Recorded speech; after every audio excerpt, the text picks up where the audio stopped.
आज साताऱ्यात संघर्ष योद्धा मनोज जरांगे पाटील या चित्रपटाचं प्रमोशन करण्यासाठी चित्रपटाची संपूर्ण टीम दाखल झाली होती।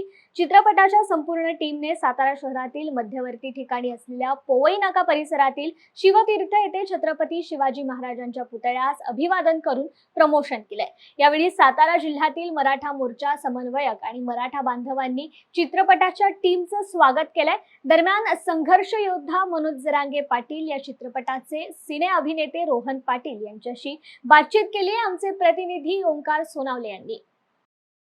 मनोज जरांगे पाटील यांच्यावर जो 21 रोजी चित्रपट परिचय होतो संघर्ष योद्धा या चित्रपटाच्या अनुषंगाने आज सिने अभिनेते रोहन पाटील आज प्रमोशनसाठी साताऱ्यात आले आहे। आज आपण साताऱ्यात आलाय, तुम्ही छत्रपती शिवाजी महाराजांच्या स्मारकात अभिवादन करताय, काय भावना आहे? खूप छान वाटते, कारण 21 जून 2024 राज्यभर प्रदर्शित होत असलेला सिनेमा संघर्ष होता मनोज जरांगे पाटील या सिनेमाचं प्रमोशन काल आम्ही रायगडावरती दर्शन घेऊन चालू केलं आणि दुसरं प्रमोशनचं ठिकाण हे सातारा आम्ही निवडलं आणि साताऱ्यामध्ये आल्याबरोबर आम्हाला आमच्या समाजाचे सहकारी बांधवांनी खूप चांगल्या पद्धतीने सहकार्य केलं। अनपेक्षित नव्हतं की एवढं होईल किंवा म्हणजे विचारही केला नव्हता की एवढं चांगल्या पद्धतीने आपल्याला इथं रिस्पॉन्स भेटेल, पण प्रेम ह्याचं वाटतंय की जेवढं प्रेम त्यांनी समाजाने जरांगे पाटलांवरती दाखवलं तेवढंच प्रेम ह्या लोकांचं चित्रपटावरती आहे आणि हा चित्रपट जरांगे पाटलांवरती, कारण जरांगे पाटलांचं यश हे राज्याने बघितलं, पण जरांगे पाटलांचा संघर्ष आम्हाला पडद्यावर आणायचा आहे। कारण समाजामध्ये असं वातावरण झालं की जरांगे पाटील रातोरात मोठे झाले हे मान्य करू, पण जरांगे पाटलांनी समाजासाठी कशा प्रकारे संघर्ष केला किंवा त्यांना मराठा समाजासाठी का लढाऊ वाटलं